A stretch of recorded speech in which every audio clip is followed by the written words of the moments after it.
তীব্র তাপমাত্রার কারণে 2024 সালে 21,000 কোটি টাকার কর্মঘণ্টা ক্ষতি হয়েছে বাংলাদেশে। শারীরিক এবং মানসিক নানা জটিল রোগে আক্রান্ত হচ্ছে মানুষ।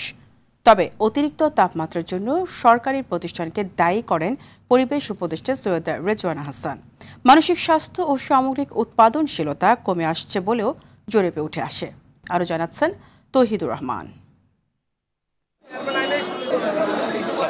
তাপমাত্রা বৃদ্ধির দিক থেকে বিশ্বে দ্বিতীয় অবস্থানে রয়েছে বাংলাদেশ। বিশ্বব্যাংক বলছে রাজধানী ঢাকা বিশ্বের অন্যতম হটস্পটে পরিণত হয়েছে, যা দেশের জন্য উদ্বেগজনক বলেও মনে করে সংস্থাটি।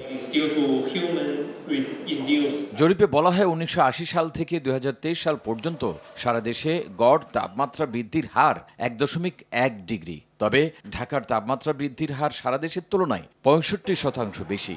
অতিরিক্ত গরমের কারণে আর্থিক ক্ষতির পাশাপাশি শারীরিক ক্ষতিও বেশি হচ্ছে।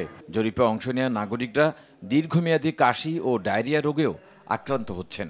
This results to about $1.33 billion to the economy, which is equivalent to about 0.3% or 0.29% of our GDP.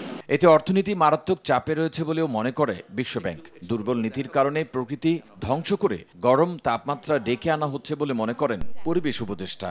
বাড়িটা এমন করে বানাবেন যাতে ওখানে আলো বাতাস যথেষ্ট পরিমাণে ঢোকে, সেটাও আসলে নিয়ন্ত্রণ করা সরকারের যে একটা দায়িত্ব আছে, এটা কোনোভাবেই অস্বীকার করা যাচ্ছে না। ফলে রাজুক যদি বাসার প্ল্যানগুলো বলে দেয়, আমরা সবাই তো বিদেশের মতন সুস্থ পরিবেশে থাকতে চাই, কিন্তু বিদেশের নাগরিকেরা আইন মানে, বিদেশের ব্যবসায়ীরা আইন মানে, বিদেশের সরকারও আইন মানাতে পারে। এই তিনটা জায়গাতে আসলে আমাদেরকে একসাথে কাজ করতে হবে। জলবায়ুর ক্ষতি মোকাবেলায় আন্তর্জাতিক সহযোগিতা এবং অর্থায়নের তাগিদ দিয়েছেন বক্তারা। যে ডলার বলা হলো তার 10 ভাগের 1 ভাগ ডলার যদি খরচ করা হয়, তাহলে এটা আগামী 10 বছরের মধ্যে আসলে এটাকে আমরা, আমার ধারণা, মিটিগেট করে ফেলা সম্ভব। তৌহিদুর রহমান, RTV, ঢাকা।